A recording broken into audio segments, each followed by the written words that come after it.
Hello and welcome to Maximum Rammstein, the first talking book about the band. It was written and researched by Ben Graham, music is by Amanda Thompson and it's read by Sian Jones. You can check out our full catalogue on our website at www.chromedreams.co.uk.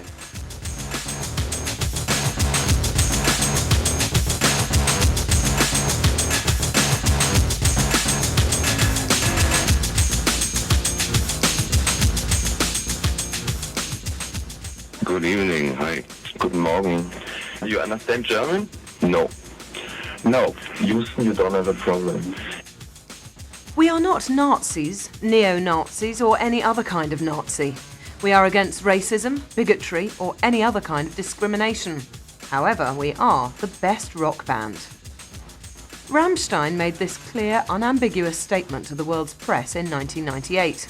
Yet still the suspicion that the band are somehow fascist sympathisers or propagandists continues to hang over them. Why? Could it be the music they make? There is no doubt that Rammstein's songs are heavy, powerful, relentless, and sometimes deliberately monotonous. When they are described, metaphors of totalitarianism, brutality, and megalomania often stray into the vocabulary. They seem to fetishise the power and control inherent in turn-of-the-century rock music. No way could they be described as small-scale or intimate. They are anthemic, to the point of parody. They appeal to the mass rather than the individual. Dark and brooding, they speak of alienation and despair, but they are never cold or inhuman. They show deep emotion appealing to the heart rather than the head, stirring, soaring, and strangely celebratory. Dangerous stuff when placed in the wrong hands, certainly. Yet the same could be said of any number of performers, from the giants of classical music such as Beethoven and Wagner to the likes of U2 and Led Zeppelin. In the book A Clockwork Orange by Anthony Burgess and in Stanley Kubrick's film adaptation of the novel, our juvenile delinquent protagonist Alex gets his kicks from random acts of sadistic violence, listening to Beethoven's Fifth Symphony and loveless sex, which he calls the old in-out. This, coincidentally, is the literal translation of a track on Rammstein's Mutter album. The novel is set in a totalitarian future society, and he is reprogrammed by the authorities so that he feels waves of crippling nausea whenever he tries to indulge in ultra-violence. He finds then that he is no longer able to enjoy the works of his beloved Beethoven. The paradox is clear, that our greatest and most civilising art arouses the same grand passions as our darkest and most animalistic urges. It's a paradox that Rammstein take full advantage of. Music, of course, has always been used to stir the passions of the people towards often nebulous ends. The pomp and circumstance of composers Holst and Elgar bolstered Britain's imperialist aggrandisement, while Wagner's sweeping ring cycle betrayed the Aryan Übermensch theories that the Nazis would later make their own.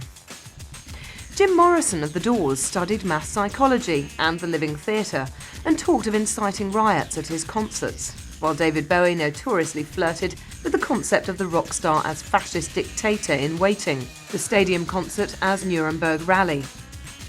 The use of lighting and set design has been used to foster an effect. The grand build-up, the overwhelming sound system, elevates one human being on a faraway stage into a Superman of mythic proportions.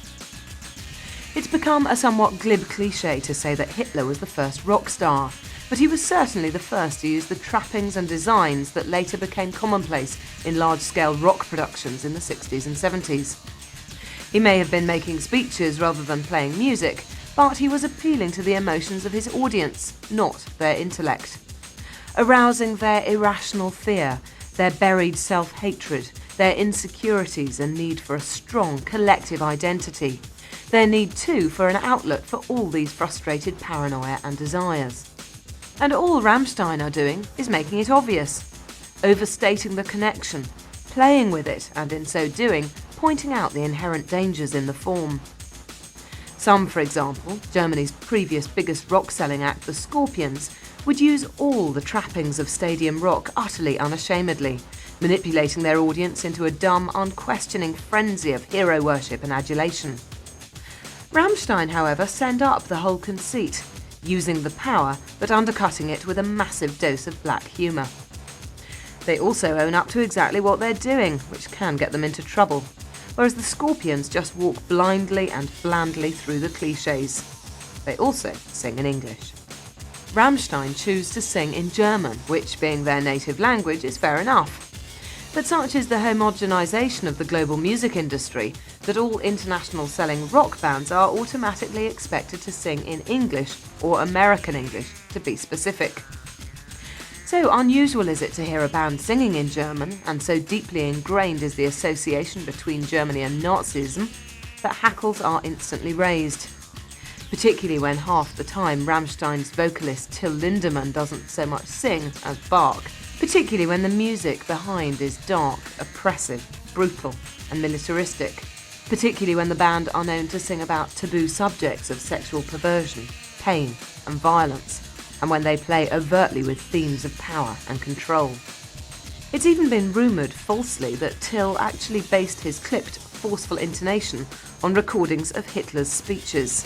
Just as it was claimed that the cover shot of their debut album, Herzlied, showing the six-piece band bare-chested against the backdrop of a blooming flower in close-up, was some kind of promotion of an Aryan master race. OK, so they have short hair, half of them are blonde, and a couple are fairly well developed, but let's not get carried away. The group themselves admit that the artwork was tacky and tasteless, and unintentionally camp. Indeed, when they are not being accused of being Nazis, Rammstein find themselves labelled as closet homosexuals. That's the other problem with singing in German. When it doesn't sound brutal and aggressive, it sounds camp and comical, especially when Till croons sweetly over an acoustic guitar backing.